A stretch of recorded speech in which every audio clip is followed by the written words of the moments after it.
നമസ്കാരം. ഇന്ന് നമ്മുടെ 7ാമത്തെ ക്ലാസ് ആണ് അല്ലേ? അപ്പൊ എല്ലാ കുട്ടികൾക്കും ഇലക്ട്രിക്കിന്റെ ക്ലാസ്സിലേക്ക് സ്വാഗതം. നമ്മൾ കഴിഞ്ഞ ക്ലാസ്സിൽ ഡിസ്ചാർജ് ലാമ്പിനെ കുറിച്ചിട്ടാണ് പഠിച്ചിട്ടുണ്ടായിരുന്നത്. ഡിസ്ചാർജ് ലാമ്പിന്റെ വർക്കിംഗ് അല്ലെ, അതേപോലെ തന്നെ അതിലെ കോൾഡ് കാഥോഡ് ടൈപ്പിലുള്ള നിയോൺ ലാമ്പിന്റെ വർക്കിംഗ് പഠിച്ചു അല്ലെ. അപ്പൊ ഇന്ന് നമ്മൾ അതിലെ 2ാമത്തെ ലാമ്പായിട്ടുള്ള സോഡിയം വേപ്പർ ലാമ്പിന്റെ വർക്കിംഗ് ആണ് പഠിക്കാൻ പോകുന്നത്. ഓക്കെ, അപ്പോൾ കഴിഞ്ഞ ക്ലാസ്സിൽ എടുത്ത കാര്യം നിങ്ങൾക്ക് മനസ്സിലായിട്ടുണ്ട്, ഞങ്ങൾ പഠിച്ചിട്ടുണ്ടാവും എന്ന് വിചാരിക്കുന്നു. ഓക്കെ, അപ്പൊ നമുക്ക് ഇന്നത്തെ ക്ലാസ്സിലേക്ക് പോകാം. അപ്പോൾ എല്ലാവർക്കും ഒരിക്കൽ കൂടി ഇന്നത്തെ ക്ലാസ്സിലേക്ക് സ്വാഗതം.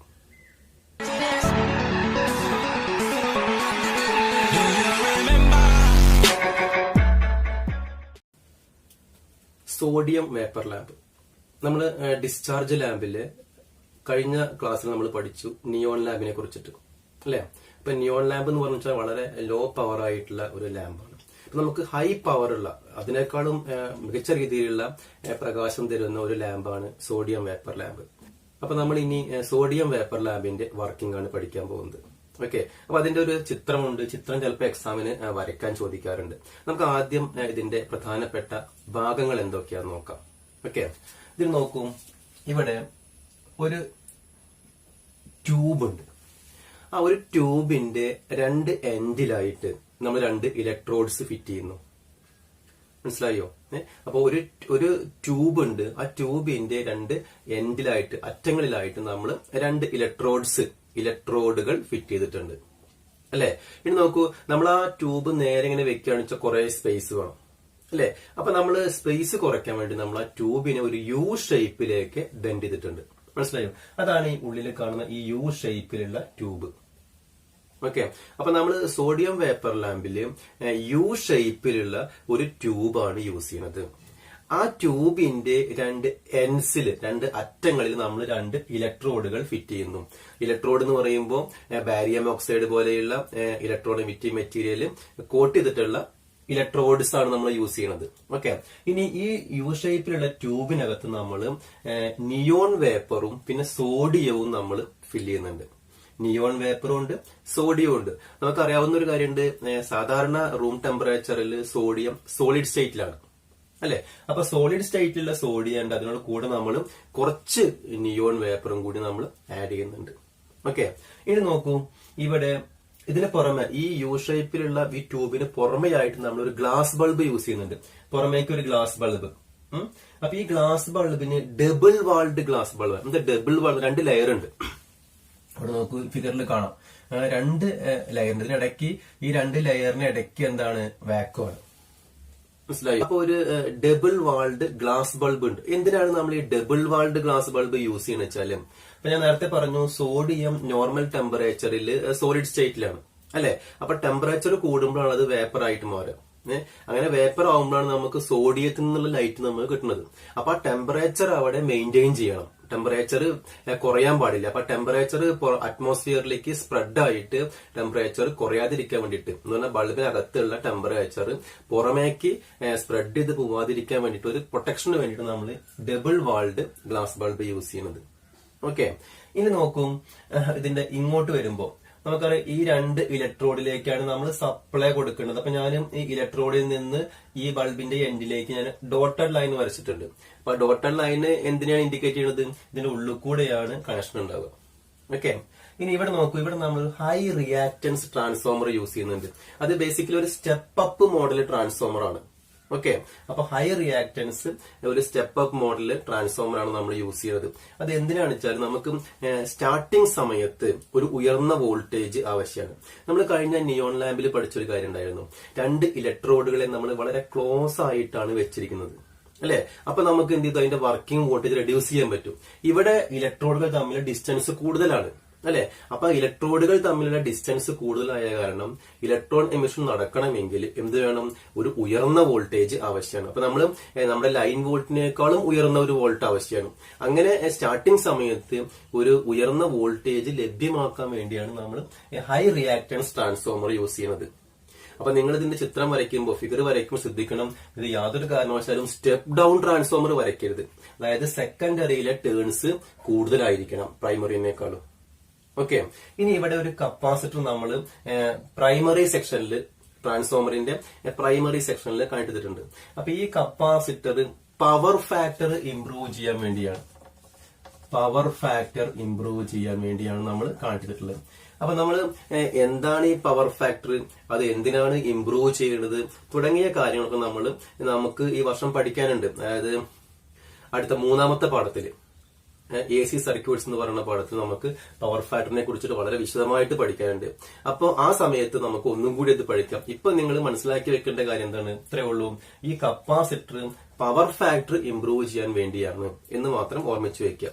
എന്താണ് പവർ ഫാക്ടർ എന്നും അതുമായി ബന്ധപ്പെട്ട കാര്യങ്ങൾ നമുക്ക് വിശദമായിട്ട് 3ാമത്തെ ചാപ്റ്ററിൽ പഠിക്കാം. ഓക്കെ, അപ്പോ ഇതൊക്കെയാണ് ഈ ലാമ്പിന്റെ പ്രധാനപ്പെട്ട ഭാഗങ്ങൾ. ഒന്നും കൂടി ഞാൻ പറയാം. ഒരു യു ഷേപ്പിലുള്ള ഒരു ട്യൂബ് ഉണ്ട്. ആ ട്യൂബിനകത്ത് നമ്മൾ അറ്റങ്ങളിലായിട്ട് 2 ഇലക്ട്രോഡുകൾ നമ്മൾ ഫിറ്റ് ചെയ്തിട്ടുണ്ട്. ഓക്കെ, അപ്പൊ ആ ഇലക്ട്രോഡില് ഓക്സൈഡ്, ബേരിയം ഓക്സൈഡ് പോലെയുള്ള ഈസി ആയിട്ട് ഇലക്ട്രോൺ എമിറ്റ് ചെയ്യുന്ന മെറ്റീരിയൽസ് കോട്ട് ചെയ്തിട്ടുണ്ട്. ഇനി ആ യു ഷേപ്പിലുള്ള ട്യൂബിനകത്ത് നമ്മൾ സോഡിയവും അതേപോലെ കുറച്ച് എന്ത് ചെയ്യുന്നുണ്ട്, നിയോൺ ഗ്യാസ് കൂടി നമ്മൾ ആഡ് ചെയ്തിട്ട് ഫില്ല് ചെയ്യുന്നുണ്ട്. അല്ലെ, ഈ നോക്കൂ, ഈ യു ഷേപ്പിലുള്ള ട്യൂബിനെ ആവരണം ചെയ്തുകൊണ്ട് ഒരു ഡബിൾ വാൾഡ് ഗ്ലാസ് ബൾബ് നമ്മൾ യൂസ് ചെയ്യുന്നുണ്ട്. അത് എന്തിനു വേണ്ടിയാണ്? ടെമ്പറേച്ചർ പുറമേക്ക് സ്പ്രെഡ് ആയി പോകാതിരിക്കാൻ വേണ്ടിയിട്ട്. ഓക്കെ, ഇനി ഇവിടെ നമ്മൾ ഹൈ റിയാക്ടൻസ് ട്രാൻസ്ഫോമർ, ഒരു ഓട്ടോ ട്രാൻസ്ഫോമർ മോഡലുള്ള ട്രാൻസ്ഫോമർ ആണ്. അപ്പൊ നമുക്ക് എന്തിനാണ് ഈ ട്രാൻസ്ഫോമർ യൂസ് ചെയ്യുന്നത്? സ്റ്റാർട്ടിംഗ് സമയത്ത് ഒരു ഹൈ വോൾട്ടേജ് ആവശ്യമാണ്. എന്തിന്? ഡിസ്ചാർജ് നടക്കാൻ വേണ്ടിയിട്ട്, അല്ലെ? അപ്പൊ അതിനുവേണ്ടി നമ്മൾ എന്ത് ചെയ്യുന്നു? ഒരു ഹൈ റിയാക്ടൻസ് ട്രാൻസ്ഫോമർ നമ്മൾ ഇവിടെ കൊടുത്തിട്ടുണ്ട്. ഇനി ഇവിടെ ട്രാൻസ്ഫോമറിന്റെ പ്രൈമറിയിൽ നമ്മൾ ഒരു കപ്പാസിറ്റർ കണക്ട് ചെയ്തിട്ടുണ്ട്. ആ കപ്പാസിറ്റർ എന്തിനു വേണ്ടിയാണ്? പവർ ഫാക്ടർ ഇംപ്രൂവ് ചെയ്യാൻ വേണ്ടിയാണ്. ഓക്കെ, അപ്പോ ഇത്രയും കാര്യങ്ങൾ മനസ്സിലായോ? ഇതിന്റെ പാർട്സ് എന്തൊക്കെയാന്നുള്ളത് മനസ്സിലായോ? ഓക്കെ, ഇനി നമുക്ക് അതിന്റെ വർക്കിംഗ് നോക്കാം. വർക്കിംഗ് നമ്മൾ പഠിക്കുന്ന സമയത്ത് നമുക്ക് എന്തൊക്കെ എഴുതണം? നമുക്ക് ആദ്യം എഴുതാവുന്ന 1-2 കാര്യങ്ങളുണ്ട്. എന്താ അറിയോ? അതായത് ഡിസ്ചാർജ് ലാമ്പിലുള്ള ഒരു ലാമ്പാണ് സോഡിയം വേപ്പർ ലാമ്പ്, അല്ലെ? ഇത് കോൾഡ് കാഥോഡ് ടൈപ്പ് ലാമ്പാണ്. മനസ്സിലായോ? അപ്പൊ സോഡിയം വേപ്പർ ലാമ്പ് എന്ന് പറഞ്ഞു കഴിഞ്ഞാല് ഡിസ്ചാർജ് ലാമ്പാണ്. അത് കോൾഡ് കാഥോഡ് ടൈപ്പ് ആണ്. ഓക്കെ, ഇനി നമുക്ക് 2ാമത്തെ സ്റ്റെപ്പിൽ നമ്മൾ ഇതിന്റെ പാർട്സ് എന്തൊക്കെയാണ്, അല്ലെ? അതിനുശേഷം വർക്കിംഗ് ആണ്. അപ്പൊ എങ്ങനെ വർക്കിംഗ് വരിക? നമ്മൾ ഇവിടെ ഈ 230 വോൾട്ട് AC എന്ന് പറയുന്ന ഈ സെക്ഷനിലേക്ക് നമ്മൾ ഒരു AC വോൾട്ടേജ് കൊടുക്കുമ്പോൾ ട്രാൻസ്ഫോമറിൽ ഒരു ഹൈ വോൾട്ടേജ് ഇൻഡ്യൂസ് ചെയ്യും, അല്ലെ? അതെന്ത് ചെയ്യുന്നു? ഈ ഇലക്ട്രോഡിലേക്ക് എത്തും. അപ്പൊ എന്ത് ചെയ്യും? ഇലക്ട്രോഡിൽ നിന്ന് ഇലക്ട്രോൺസ് എമിറ്റ് ചെയ്യും, അല്ലെ? അപ്പൊ ഈ ഇലക്ട്രോൺസ് ആദ്യം എന്ത് ചെയ്യും? ഈ നിയോൺ വേപ്പറുമായിട്ട് കൊളൈഡ് ചെയ്യും. എന്താ കാരണം വെച്ചാൽ അവിടെ സോഡിയം സോളിഡ് സ്റ്റേറ്റിലാണ്, അല്ലെ? അപ്പൊ ആദ്യം ഈ നിയോൺ വേപ്പറുമായിട്ട് കൊളൈഡ് ചെയ്യുമ്പോൾ അവിടെ ഒരു എനർജി ക്രിയേറ്റ് ചെയ്യും. അങ്ങനെ ഉണ്ടാകുന്ന എനർജി എന്തായിരിക്കും? ലൈറ്റ് രൂപത്തിലാണ് ഉണ്ടാവുക. അപ്പൊ ഈ സോഡിയം വേപ്പർ ലാമ്പ് കത്തി തുടങ്ങുമ്പോ ഈ നിയോൺ ഗ്യാസുമായിട്ടാണ് അവിടെ കൊളൈഡ് ചെയ്യുന്ന ഇലക്ട്രോൺസ്. അപ്പൊ ഏത് കളർ ലൈറ്റ് ഉണ്ടാവുക? ഒരു ഓറഞ്ച് പിങ്ക് കളർ ലൈറ്റ് ആണ് സ്റ്റാർട്ടിങ് സമയത്ത് ഉണ്ടാവുക, അല്ലെ? പിന്നെ കുറച്ച് കഴിയുമ്പോൾ എന്തായിരിക്കും? ഈ സോഡിയം കുറേശ്ശെ വേപ്പർ ആവാൻ തുടങ്ങും ടെമ്പറേച്ചർ കൂടുമ്പോൾ, അല്ലെ? അപ്പം സോഡിയം കുറേശ്ശെ വേപ്പർ ആയി തുടങ്ങുമ്പോ എന്ത് ചെയ്യുന്നു? ഈ ബൾബിൽ നിന്നുള്ള ലൈറ്റിന്റെ കളർ ഇങ്ങനെ മാറി വരും. അപ്പൊ സോഡിയം പൂർണ്ണമായിട്ടും വേപ്പർ ആയി കഴിയുമ്പോൾ ഈ ലൈറ്റ് ഒരു യെല്ലോ കളറിലാണ് ഉണ്ടാവുക. മനസ്സിലായോ? അപ്പൊ ഒരു സോഡിയം വേപ്പർ ലാമ്പ് കത്തി തുടങ്ങിക്കഴിഞ്ഞാല്, അത് നോർമൽ സ്റ്റേറ്റിൽ എത്തിക്കഴിഞ്ഞാൽ അതിന് യെല്ലോ കളറിലുള്ള പ്രകാശം ലഭിക്കാം. അതേസമയം സ്റ്റാർട്ടിംഗ് സമയത്ത് ഒരു നിയോൺ ലാമ്പിലെ പോലെ ഒരു റെഡിഷ് കളർ അല്ലെങ്കിൽ ഒരു ഓറഞ്ച് പിങ്ക് കളർ ലൈറ്റാണ് നമുക്ക് ലഭിക്കുക. മനസ്സിലായോ? ഇത്ര അതിന്റെ വർക്കിംഗ് പഠിക്കാനുള്ളൂ. ഇനി ഇത്തരം ലാമ്പുകളുടെ എഫിഷ്യൻസി എന്ന് പറഞ്ഞാലും ഇപ്പോ നമ്മള് മുന്നേ പഠിച്ച ലാമ്പുകളെ അപേക്ഷിച്ചിട്ട് വളരെ കൂടുതലാണ്, എന്ന് പറഞ്ഞാൽ ബെറ്റർ ആയിട്ടുള്ള ഒരു എഫിഷ്യൻസിയാണ്. ഏകദേശം 40 to 50 ലൂമെൻസ് പെർ വാട്ടാണ് ഇതിന്റെ എഫിഷ്യൻസി എന്ന് പറയുന്നത്. അപ്പോ സോഡിയം വേപ്പർ ലാമ്പിന്റെ എഫിഷ്യൻസി എന്ന് പറയുന്നത് 40 to 50 ലൂമെൻസ് പെർ വാട്ടാണ്. ഇതിന്റെ ലൈഫ് എന്ന് പറയുന്നത് ഏകദേശം 4000 to 10,000 hours ആണ്. അപ്പോ എഫിഷ്യൻസി എന്താണ്? ഡിസ്ചാർജ് ലാബിൽ ഇപ്പൊ നിയോൺ ലാബിനൊക്കെ അപേക്ഷിച്ച് നോക്കുമ്പോൾ വളരെ ബെറ്റർ ആണ്. അതായത് 3-4 മടങ്ങ് എഫിഷ്യൻസി ഉണ്ട്, അല്ലെ? ഇനി അവയുടെ ലൈഫ് എന്ന് പറയുന്നത് ലൈഫ് ഏകദേശം എത്രയാണ് 4000 to 10,000 അവേഴ്സ് ആണ്. അപ്പൊ ആ രീതിയിലും മികച്ച രീതിയിലുള്ള ഒരു ബൾബാണ് ഏത് ഈ സോഡിയം വേപ്പർ ലാമ്പ് എന്ന് പറയുന്നത്. ഇനി നമ്മൾ ഈ സോഡിയം വേപ്പർ ലാമ്പ് സാധാരണ ഉപയോഗിക്കുക സ്ട്രീറ്റ് ലൈറ്റ് ആയിട്ടാണ്. കണ്ടിട്ടുണ്ടാവും ഇലക്ട്രിക് പോസ്റ്റിന്റെ മുകളിലൊക്കെ ഇങ്ങനെ ഇതിലൊരു ചെറിയൊരു ബോക്സിൽ കണ്ടിട്ടുണ്ടാവും അല്ലെ. അപ്പോ സ്ട്രീറ്റ് ലൈറ്റ് ആയിട്ടാണ് നമ്മൾ കൂടുതലായിട്ടും ഈ സോഡിയം വേപ്പർ ലാമ്പ് ഉപയോഗിച്ചു വരുന്നത്. പക്ഷെ ഇപ്പൊ നമ്മൾ എന്ത് ചെയ്തിട്ടുണ്ട്, അതൊക്കെ മാറിയിട്ട് കൂടുതലും LED ബൾബാണ് നമ്മൾ യൂസ് ചെയ്യണത് അല്ലെ, അല്ലെങ്കിൽ ഹാലജൻ ലാമ്പ് ഒക്കെയാണ് യൂസ് ചെയ്യുന്നത്. അപ്പോ എക്സാമിന് ചോദിക്കാറുണ്ട് സ്ട്രീറ്റ് ലൈറ്റ് ആയിട്ട് ഉപയോഗിക്കുന്ന ലാമ്പ് ഏതാണ് സോഡിയം വേപ്പർ ലാമ്പ്. മനസ്സിലായോ? ഇനി എക്സാം ചോദിക്കുന്ന വേറൊരു ക്വസ്റ്റ്യനും, ഒരു ലാമ്പ് സ്വിച്ച് ഓൺ ചെയ്ത് കഴിഞ്ഞാല് ഒരു 10 to 20 മിനിറ്റ്സ് നിയോൺ ലാമ്പ് പോലെ വർക്ക് ചെയ്യുന്നു. അതിനുശേഷം യെല്ലോ കളറിൽ ലൈറ്റ് കിട്ടുന്നു. Name the lamp, draw and explain. അപ്പൊ ഏതാണ് സോഡിയം വേപ്പർ ലാമ്പ് അല്ലെ. അപ്പൊ എന്തുകൊണ്ടാണ് ഒരു 10 മുതൽ 20 മിനിറ്റ് വരെ അതൊരു നിയോൺ ലാമ്പ് പോലെ വർക്ക് ചെയ്യണത്? അപ്പൊ എങ്ങനെ നമ്മൾ ആൻസർ എഴുതാം? അതായത് സോഡിയം നോർമൽ ടെമ്പറേച്ചറിൽ അത് സോളിഡ് സ്റ്റേറ്റിലായിരിക്കും അല്ലെ. അപ്പൊ അതുകൊണ്ടാണ് നമ്മൾ ആ യു ഷേപ്പിനുള്ള ട്യൂബിനകത്ത് കുറച്ച് നിയോൺ വേപ്പർ ആഡ് ചെയ്യണത്. മനസ്സിലായോ? അപ്പോ സ്റ്റാർട്ടിംഗ് സമയത്ത് എന്തായിരിക്കും, ഇലക്ട്രോൺസ് ഈ നിയോൺ വേപ്പറിൽ പോയിട്ടാണ് കൊളൈഡ് ചെയ്യുക. അതുകൊണ്ടാണ് ഒരു നിയോൺ ലാമ്പിലെ പോലെയുള്ള പ്രകാശം ഉണ്ടാവുന്നത്. നമ്മൾ ആദ്യം പഠിച്ചിട്ടുണ്ടായിരുന്നു ഡിസ്ചാർജ് ലാമ്പിൽ നമ്മൾ ഗ്ലാസ് ട്യൂബിനകത്ത് ഏത് ടൈപ്പ് ഗ്യാസ് ആണോ ഫില്ല് ചെയ്യണത് അതിന് അനുസരിച്ചായിരിക്കും അവിടുന്ന് ലഭിക്കുന്ന പ്രകാശം എന്നുള്ളത് അല്ലെ.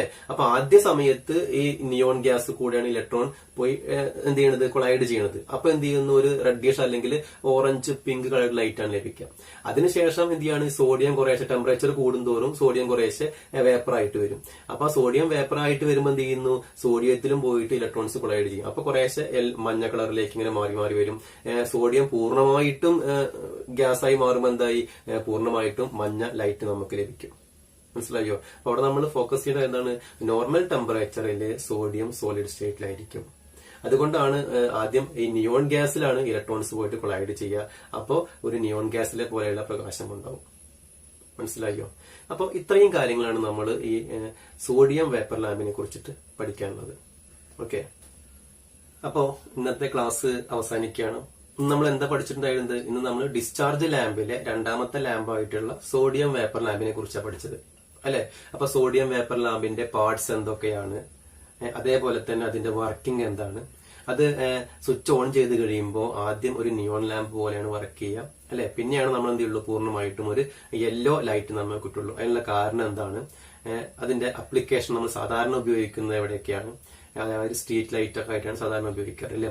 അപ്പൊ ഇത്തരം കാര്യങ്ങൾ കൃത്യമായിട്ട് നോട്ട് ചെയ്ത് വെക്കാം. അതിന്റെ ഫിഗർ വരയ്ക്കാൻ പഠിക്കണം. മനസ്സിലായോ? അപ്പോ ഇന്നത്തെ ക്ലാസ് നിങ്ങൾക്ക് മനസ്സിലായിട്ടുണ്ട് വിചാരിക്കണം അല്ലേ. അപ്പോ ക്ലാസ് ഇഷ്ടപ്പെട്ടുവെങ്കിൽ നിങ്ങൾ എന്ത് ചെയ്യുക, ഒരു ലൈക്ക് അടിക്കുക, അത് മാക്സിമം ഷെയർ ചെയ്യാം. ഓക്കെ, നമുക്ക് അടുത്ത ക്ലാസ്സിൽ വളരെ പ്രധാനമായിട്ടുള്ള ഒരു ലാമ്പിനെ കുറിച്ചാണ് പഠിക്കേണ്ടത്. ഫ്ലൂറസൻ ലാമ്പ്, നമ്മൾ സാധാരണ ട്യൂബ് ലൈറ്റ് എന്ന് പറയുന്ന ഫ്ലൂറസൻ ലാമ്പിനെ കുറിച്ചിട്ടാണ്. അപ്പൊ അതിൽ നമ്മൾ ആദ്യം അതിന്റെ പ്രധാനപ്പെട്ട ഭാഗങ്ങൾ എന്തൊക്കെയാണ്, അതായത് നമുക്കറിയാം ഒരു സ്റ്റാർട്ടർ ഉണ്ട്, ചെറിയൊരു ഡെപ്പി കണ്ടിട്ടുണ്ടാവും നിങ്ങൾ അല്ലെ. അതേപോലെ ചെറിയൊരു ബോക്സ്, ചോക്ക് എന്ന് പറയുന്ന സാധനം. അപ്പൊ നമ്മള് ഇപ്പോഴൊക്കെ നമ്മൾ ട്യൂബ് ലൈറ്റ് ഉപയോഗിക്കുകയാണെന്ന് വെച്ചാൽ അതില് സ്റ്റാർട്ടർ അധികം കണ്ടോളണമെന്നില്ല. അവിടെ നമ്മൾ ഇലക്ട്രോണിക് ചോക്കാണ് യൂസ് ചെയ്യുന്നത്. ആദ്യകാലങ്ങളിൽ ഉപയോഗിച്ചിരുന്ന ഇലക്ട്രിക്കൽ ചോക്കും ഇപ്പൊ നമ്മൾ ഉപയോഗിക്കുന്ന ഇലക്ട്രോണിക് ചോക്കും തമ്മിലുള്ള വ്യത്യാസം എന്താണ്, അതേപോലെ തന്നെ സ്റ്റാർട്ടർ എന്തിനാണ് ഉപയോഗിക്കുന്നത്. അപ്പൊ നമ്മളൊരു ട്യൂബ് അല്ലെങ്കിൽ ഫ്ലൂറസൻ ലാമ്പ് പ്രകാശിച്ചു തുടങ്ങിയാല് നമുക്ക് പിന്നെ സ്റ്റാർട്ടറിന്റെ ആവശ്യമില്ല, നമുക്ക് സ്റ്റാർട്ടർ വേണമെന്ന് ഊരിയെടുക്കാം. അപ്പോൾ ആ സ്റ്റാർട്ടറിന്റെ ഫംഗ്ഷൻ എന്താണ്, അതേമാതിരി ചോക്കിന്റെ ഫംഗ്ഷൻ എന്താണ്, തുടങ്ങിയ കാര്യങ്ങളൊക്കെ നമുക്ക് അടുത്ത ക്ലാസ്സിൽ പഠിക്കണം. ഓക്കെ, അപ്പോൾ അടുത്ത ക്ലാസ്സിൽ നമുക്ക് വീണ്ടും കാണാം. അതുവരെ എല്ലാ കുട്ടികൾക്കും എല്ലാവിധ ആശംസകളും നേരുന്നു. ഓക്കെ.